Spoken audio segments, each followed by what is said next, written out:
gente traz aquela cesta de ajuda, cesta básica, apoiando aí as famílias que precisam. Então você, podendo trazer aí a sua colaboração, não esqueça, na nossa manhã de ceia deste domingo. Eclesiastes tem por título os males e as tribulações da vida. Cada oportunidade que temos de abordar esse texto é muito importante. Obrigado. Muito importante, porque esse livro, como já disse outras vezes, é um livro já da idade avançada deste pregador, e ele narra aqui algumas coisas que são muito importantes para a nossa maturidade, para a nossa vida, porque aqui ele já fala de alguém que viveu tudo aquilo que era necessário para a formação e a maturidade espiritual dele. Então ele viveu o necessário para a vida dele, aquilo que Deus planejou, e muitas coisas ele viu vaidade, futilidade, viu que é como correr atrás do vento. Era essa expressão que muitas vezes é usada aqui pelo pregador. É mais atribuído, como falei outras vezes, a Salomão, né? O autor desta grande lição de vida, né, para a gente. Todos estão aí já com o livro aberto, irmãos? Capítulo número 4. Vamos fazer, como sempre fazemos, um sermão expositivo. Nós vamos estar lendo os versos e vamos estar comentando em cima desses versos, querendo Deus de graça e sabedoria para isso. O texto começa o título, os males e as tribulações da vida. E ele começa dizendo assim: depois voltei-me e atentei-me para todas as opressões que se fazem debaixo do sol. E eis que vi as lágrimas dos que foram oprimidos e dos que não têm consolador. E a força estava da banda dos seus opressores, mas eles não tinham nenhum consolador. O rei aqui, o pregador, ele começa a dar uma olhada em volta. Ele tem na sua mão o poder, ele tem na sua mão o governo do povo. E uma coisa que ele começou a observar é que havia muita opressão sobre o necessitado. Havia uma corrupção. A ganância acabava gerando que aqueles que eram menos favorecidos, aqueles que eram os mais necessitados, tivessem muitas vezes essa falta de empatia daqueles que estavam ao seu lado, aqueles que tinham poder na mão, aqueles que tinham o controle do juízo, aqueles que podiam muitas vezes assisti-los, que podia dar a eles algum tipo de resposta. A indiferença desse povo fez com que o pregador aqui, Salomão, olhasse e visse o quanta opressão estava existindo, quantas pessoas oprimidas na sociedade por causa da ganância de alguns. A maioria vivia da escassez, a maioria vivia da força do trabalho, da mão de obra, e precisava com isso para trazer o seu pão para casa. Aqui o assunto parece que não é muito diferente dos nossos dias. E o que diz o texto aqui é que o grande sábio, ele se preocupa com essa indiferença. Ainda tem como referência aqui, se você analisar mais acima, capítulo 3, verso 16, que ele tem uma referência que fala o seguinte: vi mais debaixo do sol. Toda vez que você vê essa expressão debaixo do sol, é o que está acontecendo na terra, né? No lugar do juízo, impiedade, e no lugar da justiça, impiedade ainda. O que ele está dizendo para a gente aqui? Que aonde ele esperava juízo, estava tendo impiedade.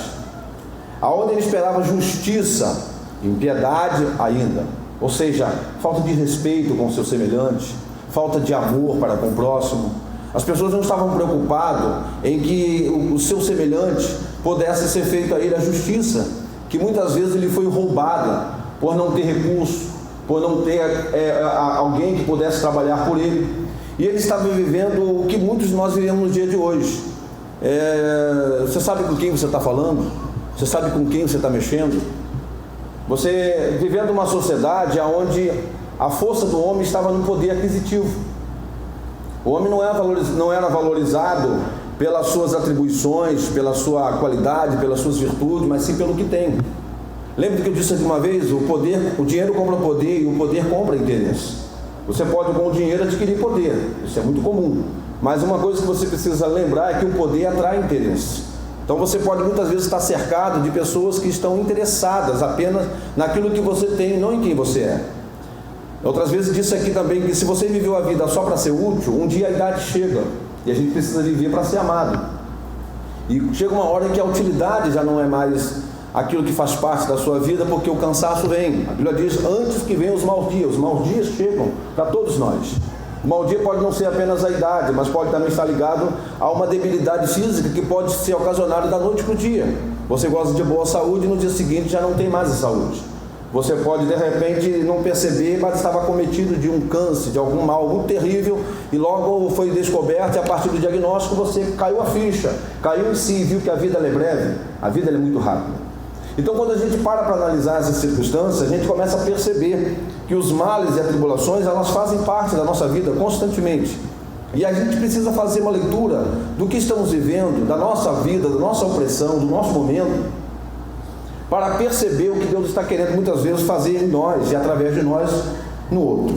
Texto de Provérbios 31, 8 ao 9, é onde a mãe do rei conversa com ele e dá a eles algumas instruções. Conselho da mãe do rei, no capítulo 31, verso 8 e 9. Rei Lemuel. É mais atrás, algumas páginas a gente já encontra aí o texto. 31 de Provérbios, versículo 8 e 9. Olha o que Deus espera de nós. Abre a tua boca a favor do mudo. Ou seja, Deus está esperando que a gente possa se levantar a favor de quem não pode se defender. A palavra mudo aqui não quer dizer simplesmente alguém que é portador de uma necessidade especial, alguém que tem uma limitação no falar, mas alguém que não tem como se defender, alguém que não tem como levantar a voz para poder sobre si mesmo levantar alguma justiça ou conseguir apelar com justiça. Então o texto está dizendo, abre a tua boca a favor do mudo, pelo direito de todos os que se acham em desolação. Abre a tua boca, julga retamente e faz justiça aos pobres e aos necessitados. E aqui o texto está dizendo para a gente que a gente precisa ser pronto para estar protegendo aqueles que têm os seus direitos roubados, a estar atento àqueles que são desalentados pela própria sociedade, porque você, melhor do que ninguém no dia de hoje, sabe que nós estamos vivendo essa sociedade que é uma desigualdade muito grande, principalmente no poder de viver, na questão social. Recentemente tem saído matérias uma atrás da outra sobre a extrema pobreza no Brasil. Aumentou-se para um número de 13 milhões. Pessoas que ganham em torno de R$145 renda per capita, uma renda que chega em torno de R$5 por dia. Há muita gente nessa faixa que recebe R$5 por dia para sobreviver. Então a gente está vivendo uma sociedade desigual, aonde muitos têm. Esse dia eu vi um casal falando sobre ter entrado num shopping. Eu não quero criar aqui uma oposição a quem é bem sucedido, muito pelo contrário, porque às vezes nessa visão cristã, a gente, por achar que a pobreza é coisa de Deus e que a pobreza é coisa de espiritualidade, a gente acaba causando um detrimento a quem é bem sucedido e acaba olhando o bem sucedido como algo que não deve ser apreciado por nós. Isso não é bom. A todos, a Bíblia diz que o rico e o pobre se encontraram e a todos fez o Senhor.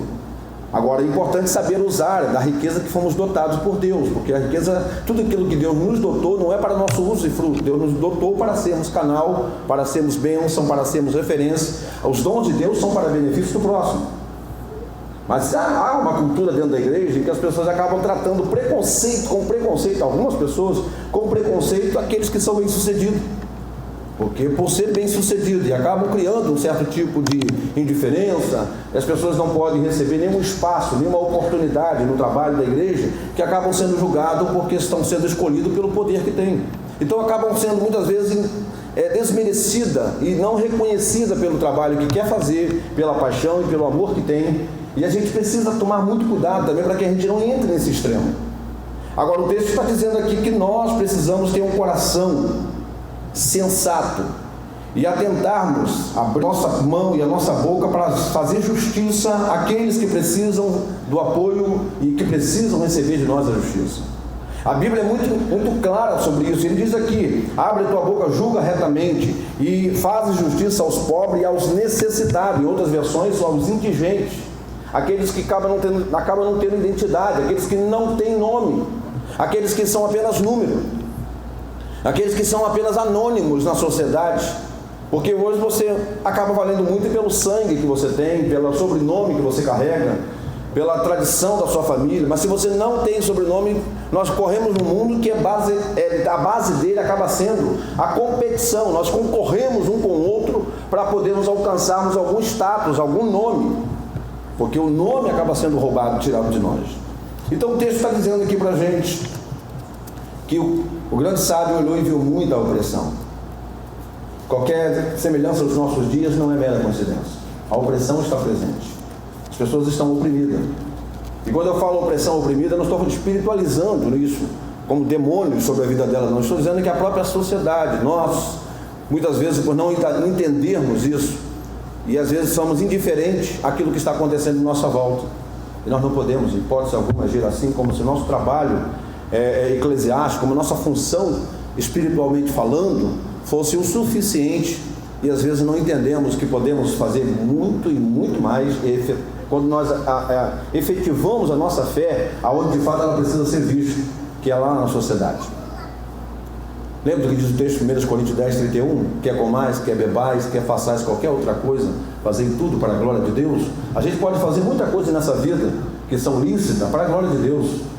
Muitas coisas que convêm ao corpo, ao contexto da igreja, podemos fazer isso para a glória de Deus. Coisas que parecem pequenas, mas que podem ser feitas para a glória de Deus, seja na função como uma diarista, seja numa função como um servente de obra, seja como um executivo, aonde quer que atuar, nós podemos fazer, se fazemos com justiça, se fazemos com legalidade, se fazemos preocupado em que todos possam receber de maneira justa e ser apoiados de maneira justa, nós conseguimos fazer isso para a glória de Deus.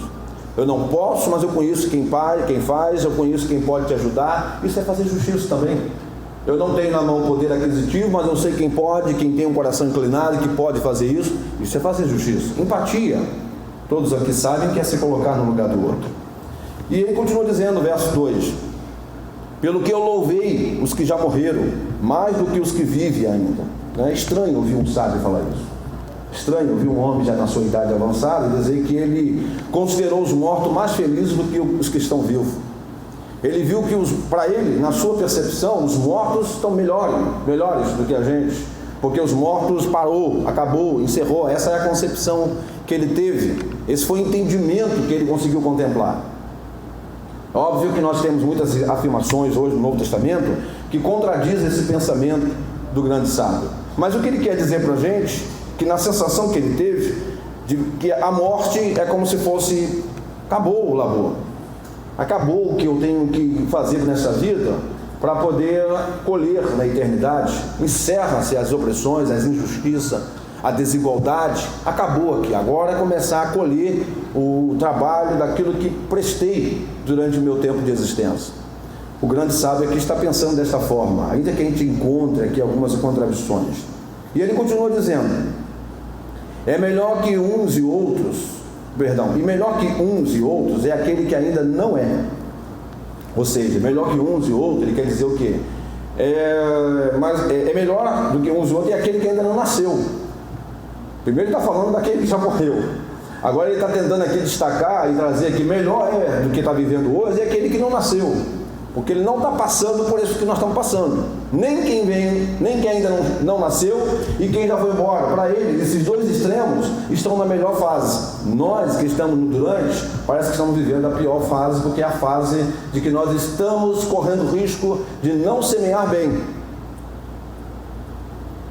Então para esses que já chegaram, acabou. Para aqueles ainda vai ter um início, pode ser que ainda não chegue a isso, mas é melhor que uns e outros é aquele que ainda não é, que não viu as mais obras que se fazem debaixo do sol, que não chegou a contemplar o que nossos olhos contemplam, que nos frustra, que nos decepciona, porque somos ser humano. Nós não estamos imunes, em hipótese alguma, à tristeza.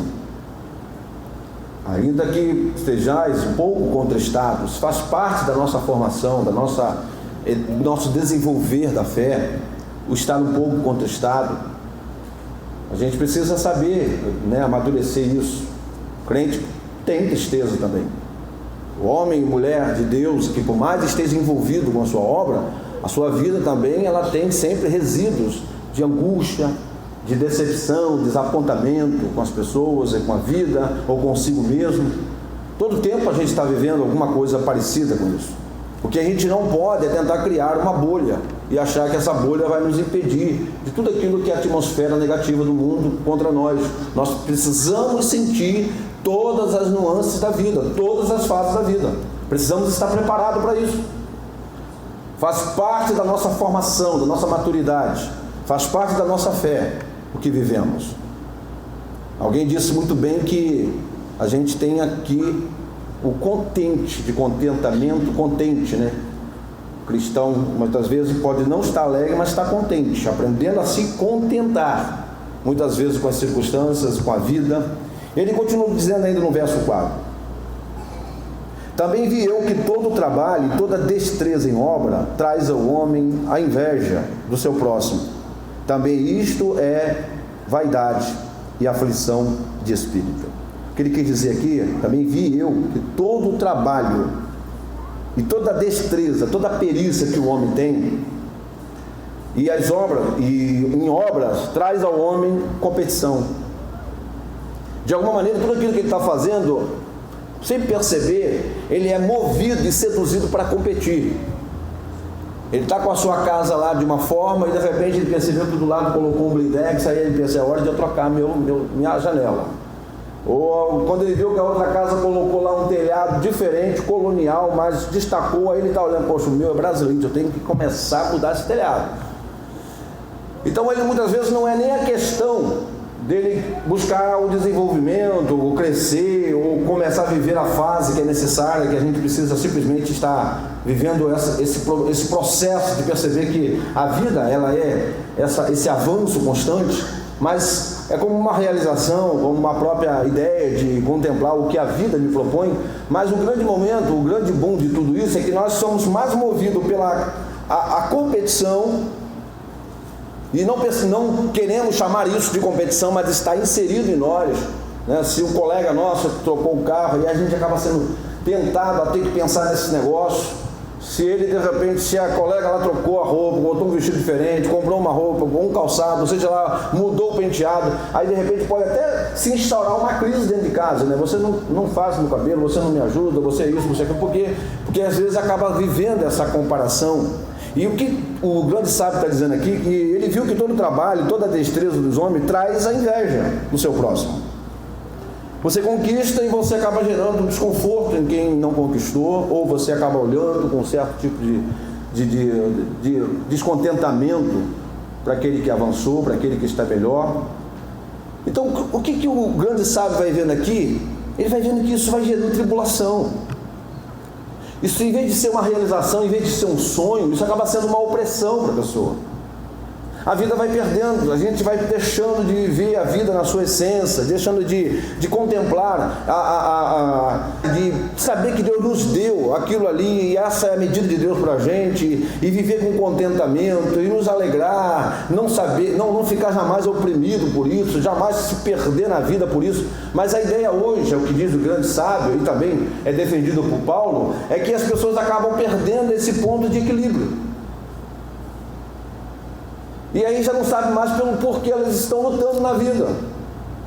Se elas estão lutando, se o ideal dela é simplesmente um propósito de alcançar a maturidade na formação de sua existência, porque para isso ela existe, para isso ela foi feita, a crescer e se formar até chegar à estatura do ideal de Cristo, a estatura de alguém bem resolvido na fé, bem resolvido como ser humano, bem resolvido com o seu próximo, ou numa vida em que vive digladiando a vida inteira, o tempo todo, aonde vai quebrando relações, vai quebrando convivência, aonde se isola, aonde não tem mais ambiente de convivência, né? Tudo vai se perdendo naquilo que conquistou, e a gente acaba até sendo impedido de viver a vida de maneira mais plena.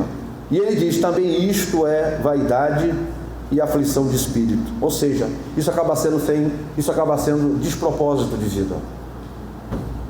Quando eu não consigo estabelecer algo que seja de fato vital, que seja de fato harmonioso, que traga paz nas relações, isso não tem propósito, isso não vai jamais gerar saúde espiritual ou saúde emocional. No final eu vou terminando doente. No final eu deito no meu leito e olho para tudo que conquistei e percebi que eu enchi minha casa de coisas, mas ficou vazia de gente. No final eu olho para tudo e percebo que as relações mesmo elas acabaram não existindo. Porque a vida inteira eu não deixei, eu não fui permitindo, eu não fui mantendo acesso, eu não fui contemplando as relações, e aí acaba a vida e a gente percebe que o que mais precisamos na idade avançada é de companhia. Veja bem, continua dizendo: o tolo cruza suas mãos e come a sua própria carne. Em outras palavras, ele deixa ser consumido pela sua própria ociosidade. O tolo, porque a sabedoria está no trabalhar, a sabedoria está no exercer atividade, a sabedoria está em não deixar ser tomado pela preguiça, em não deixar ser dominado pela ociosidade, deixando o dia passar, deixa a vida me levar. Não, a vida precisa ser movida de alguma forma, e nós fomos chamados para isso. O trabalho faz parte da nossa maturidade, da nossa formação. Eu estou de férias, irmãos, você não sabe a agonia que tem de ficar dentro de casa. E fica para lá e mexe uma coisa, faz outra, a gente senta, levanta, mexe aqui, mexe lá e senta, levanta. O que é? A gente se sente desestabilizado quando a gente percebe que as nossas atividades, elas de rotina, elas não fazem ali parte daquele momento. Porque o trabalho não foi um pecado, uma condenação para o homem. A condenação está nos cardos, nos espinhos. Mas o trabalho simplesmente foi algo, um propósito de Deus para mostrar quem Ele é. Quando Cristo fala do Pai, Ele diz: meu Pai trabalha até hoje, e eu trabalho também. Então trabalhar é uma maneira de criar em nós essa identidade que nos iguala, que nos identifica com quem nós somos, com a nossa origem, que é o Senhor. Mas a ociosidade não tem, por isso que quando a palavra de reprimenda vai ter com a formiga, ó preguiçoso. A reprimenda é para quem não gosta de trabalho. E ele vai falando: o tolo cruza suas mãos. Melhor é a sua mão cheia com descanso do que ambas as mãos cheias com trabalho e aflição de espírito.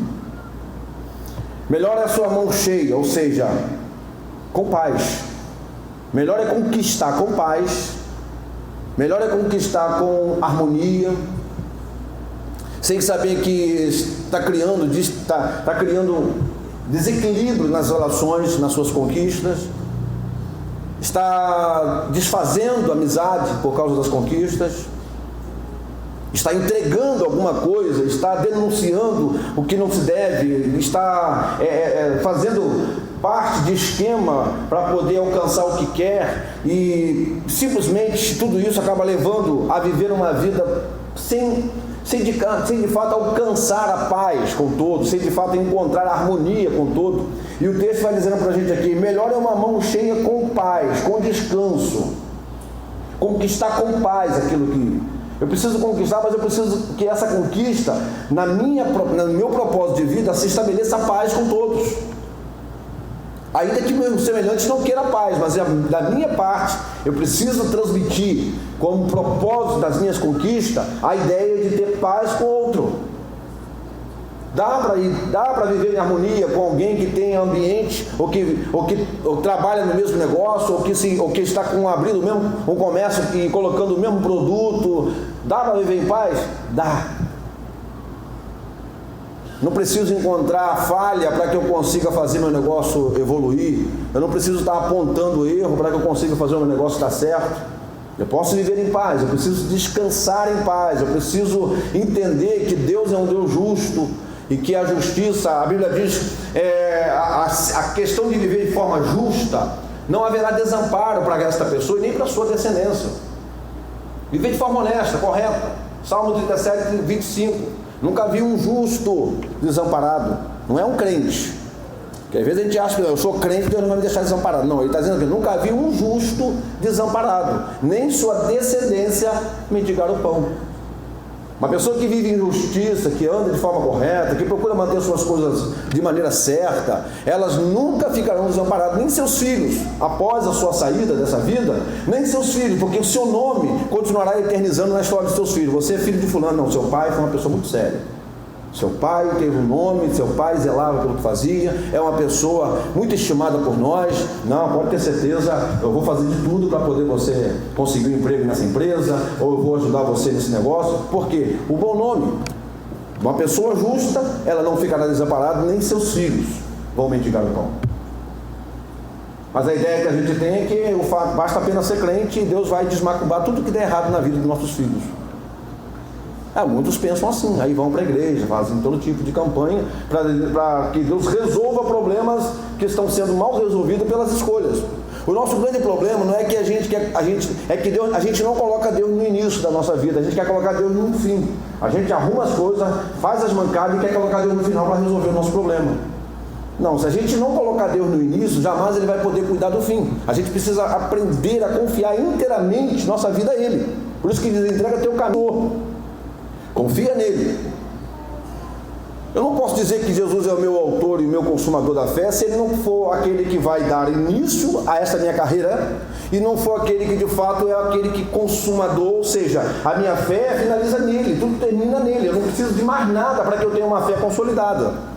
Eu não preciso de crendice popular, eu não preciso de mandingas da fé para que eu seja bem sucedido, seja na fé, na vida financeira, seja na vida espiritual, seja no relacionamento. Eu tenho que entender que Cristo, nele contempla tudo que é necessário para abarcar a minha fé. Por isso que Ele é o autor, por isso que Ele é o finalizador. Nele começa e nele termina, ou seja, está tudo nele. Mas se eu não conseguir descansar nisso, eu vou buscar os atalhos. Eu vou começar a aceitar tudo aquilo que a religião começar a propor para mim. Então, querido, a gente precisa entender que melhor é a mão cheia com paz do que ambas as mãos cheias de aflição de espírito. Ou seja, que o que se questiona aqui é aquilo que você conquista e que lhe aflige. É aquilo que faz você deitar e não ter paz. Às vezes eu vejo crente orando assim, Deus me dá o sono do justo. Ele acha que é tipo uma mágica, né? Vai dormir assim e Deus vai dar o sono do justo para ele. Aí ele, dormiu o sono do justo. Não, o sono do justo não é o sono de uma consciência limpa.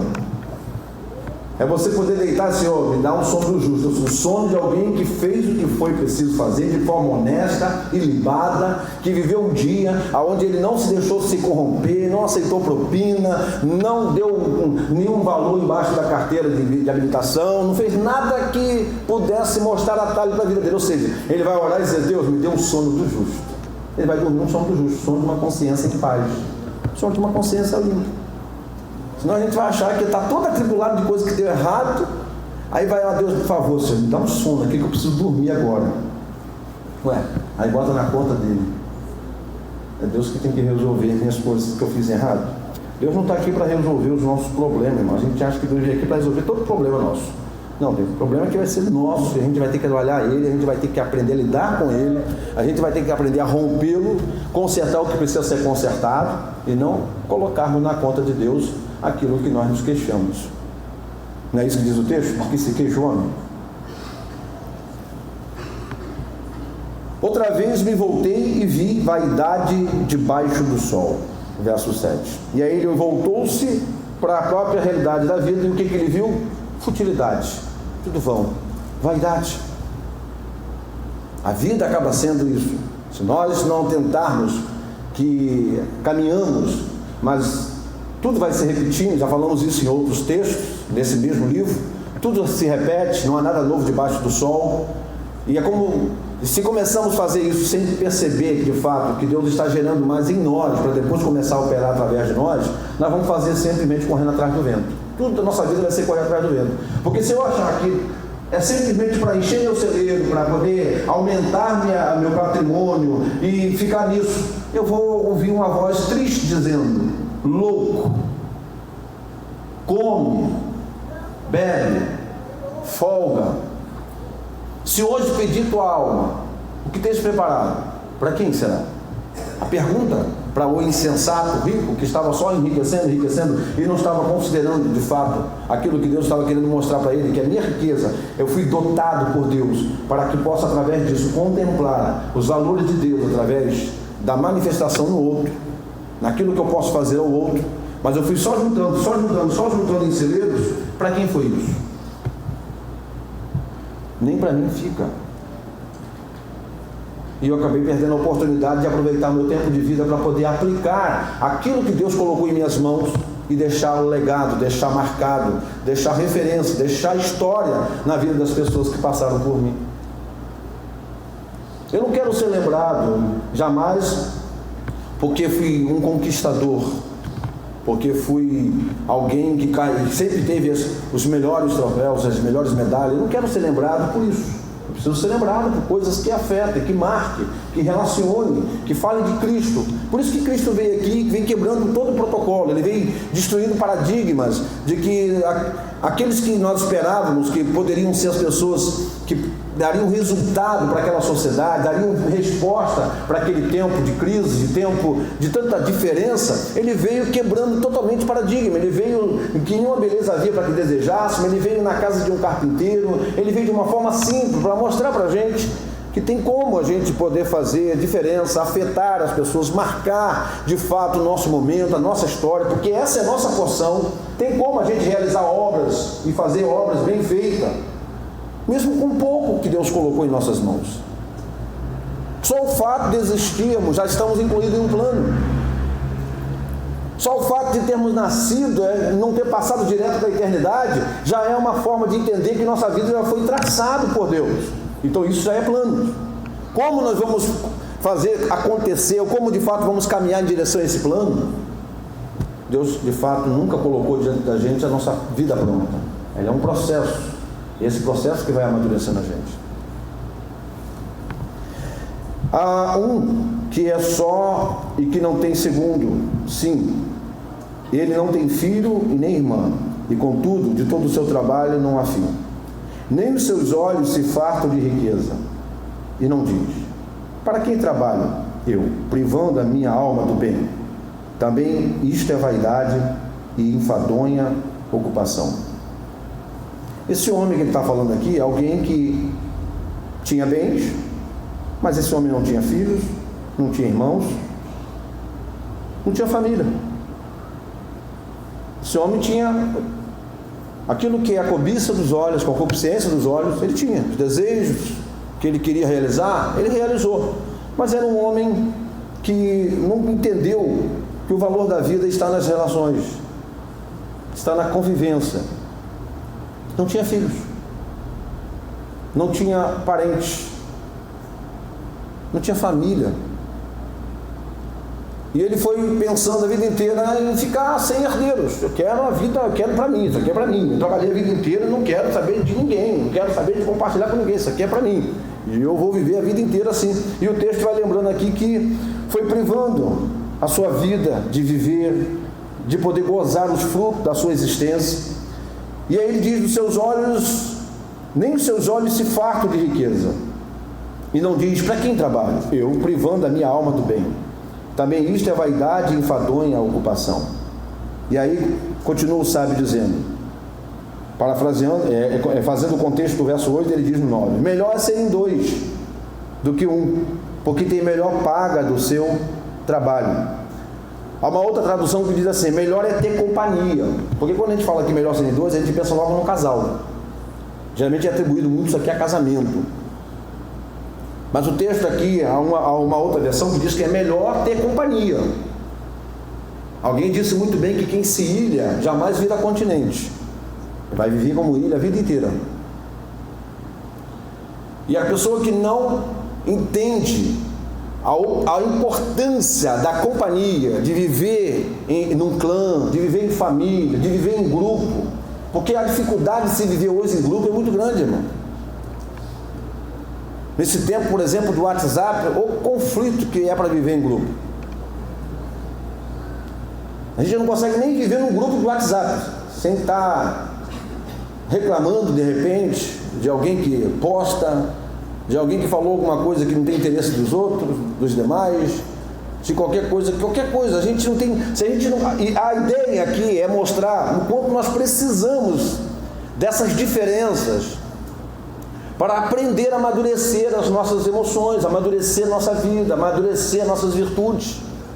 Lembra, eu sempre falo aqui que se a gente vive apenas com iguais, a gente apenas se repete. O que nos faz amadurecer são as diferenças.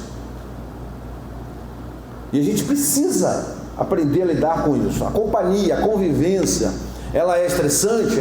Estressa, irmão. Com certeza ela é estressante. Ninguém aqui está trazendo aqui algum tipo de ilusão de que Deus vai trazer aqui uma paz para a nossa convivência e que nós nunca teremos problemas um com o outro, nunca vai haver desejo de separar, nunca vai haver desejo de sair e de congregar em outro lugar. Não, muito pelo contrário, essas coisas vão fazer parte da nossa vida. As contendas, dissensões, elas surgem no meio do trânsito.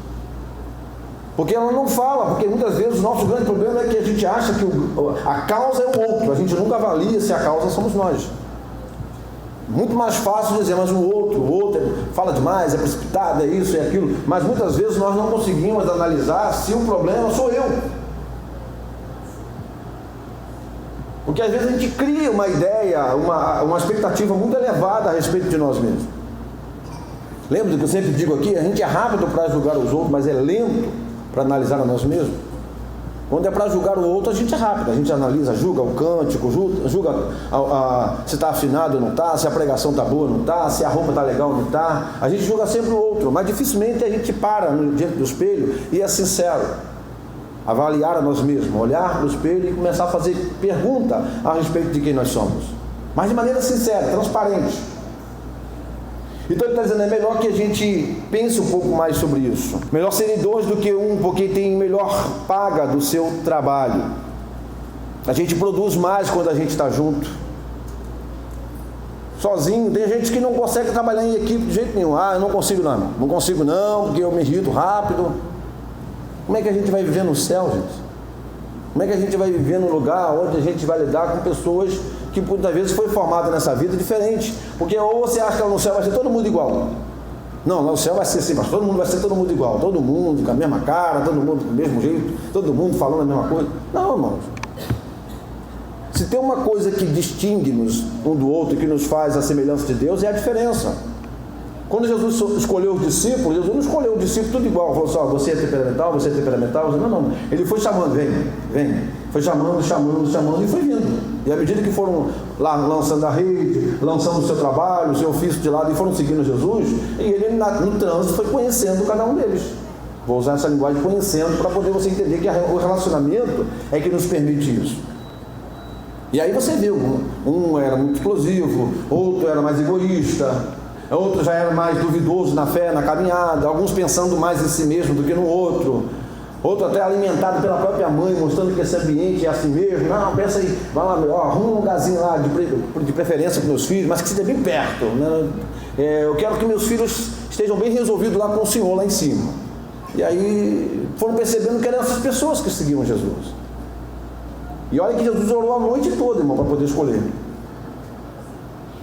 Agora a gente acha que Deus não deu a gente o discernimento porque a gente escolheu mal, porque aquela pessoa que a gente colocou ali no lugar, ou no outro, ou nisso, naquilo, está sendo uma unha engravada no nosso pé. Mas, então, se Jesus orou a noite toda e colocou 12 ali, e esse foi um trabalho para ele, a trajetória e a formação desses homens, então Jesus também teve ali uma pequena fraqueza na oração dele, não teve muita fé.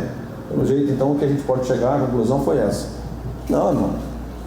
O fato de orarmos para que Deus nos dê pessoas para nos ajudar, é para que Deus nos dê graça e nos prepare pessoas que de fato sejam aquelas que vão trazer circunstância para amadurecer a minha fé, a minha caminhada, e também que eu seja para ela canal de Deus para a maturação da fé dela. Quando a Bíblia diz o Senhor é meu pastor e nada me faltará, não quer dizer que não vai me faltar as coisas boas, não. É dizendo que não vai me faltar nada para que Ele me faça uma pessoa completa. Quando Ele diz Ele é meu pastor e nada me faltará, não vai faltar quem me ajuda, mas também não vai faltar quem me atrapalha. Não vai faltar quem me dê um tapinha nas costas e não vai faltar quem me dê uma pisada nas costas. Por quê? Para que eu seja uma pessoa completa, é preciso que haja na minha vida tudo aquilo que me faça íntegro, completo, pleno. Então Jesus tinha 12 discípulos, cada um com uma característica. Mas Jesus ele veio aqui e ele já sabia tudo. Não, a Bíblia diz que ele aprendeu a obediência pela aflição, pelo sofrimento. Paulo deixou bem claro isso, ele aprendeu a obediência pelo sofrimento. É o sofrimento que nos leva a aprender a obedecer. Porque a gente sabe que sofremos porque tomamos escolhas erradas, sofremos porque tomamos uma atitude, falamos o que não deveríamos, nos precipitamos com certas coisas. E aí, quando a gente viu que o sofrimento veio, a gente agora para pensar que a obediência, o cuidado, se policiar antes é a melhor alternativa. E aí ele diz, então, melhor serem dois, porque sim, a gente tem mais resultado de trabalho, a gente tem a oportunidade de acertar e errar junto, a gente tem a oportunidade de se corrigir junto, a gente aprende junto. Imagine o pastor Marco presidindo, ninguém trocando ideia com ele, ninguém dando ele sugestão, ninguém colocando ele algum tipo de alternativa para melhorar o trabalho. Imagine se a nossa equipe, de cada departamento aqui da igreja, seja o departamento a equipe de louvor, seja o pessoal do departamento de mulheres, de jovens, de homens, seja das crianças, adolescentes, seja da terceira idade. Imagine se cada um tivesse independente e não tivesse ali uma troca de ideia, não tivesse ali uma explosão de pensamentos. Como que seria? Colocando somente um ponto de vista único. Tem aqueles que que não querem ser maleáveis, que não querem, ser flexíveis diante de certa situação, que só a posição dele que vale, só o que ele diz que está certo. Você percebe que não há crescimento, não desenvolve, quando ele não se permite ouvir. Então, tem melhor paga de trabalho, a gente consegue fazer mais, porque se um cair, o outro levanta o seu companheiro. Mas ai do que estiver só, pois caindo não haverá outro que o levante. Volto a dizer, gente, nós não fomos feitos para viver só, nós fomos feitos para relacionamento. Se eu quero viver a vida inteira me isolando de todo mundo, eu não quero porque... Não, pessoas decepcionam mesmo, irmão. Guimarães Rosa disse que viver é perigoso, e de fato viver é perigoso. A gente vive desafio todo dia, porque a gente está vivendo essa luta, é uma competição, é uma concorrência. A gente está lidando com pessoas verdadeiras, pessoas que não são verdadeiras. A gente lidar com altos e baixos, ao perigo da própria existência. Mas nós não podemos eliminar a companhia. Nós não podemos excluir os relacionamentos. Porque aonde Cristo é contemplado é no relacionamento. Eu já falei aqui outras vezes sobre isso, que o indivíduo, ele divide. O relacionamento, ele contempla o corpo.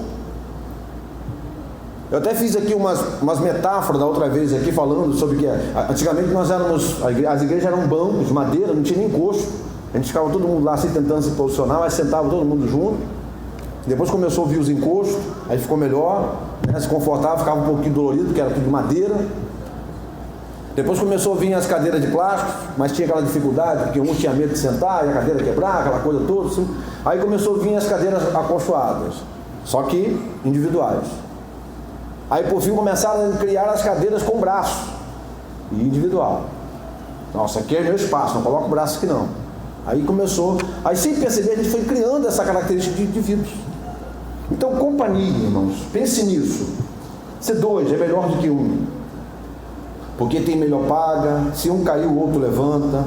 Irmão, você nunca consegue levantar de uma luta sozinho, pode ter certeza disso. Você nunca consegue levantar-se de uma depressão sozinho.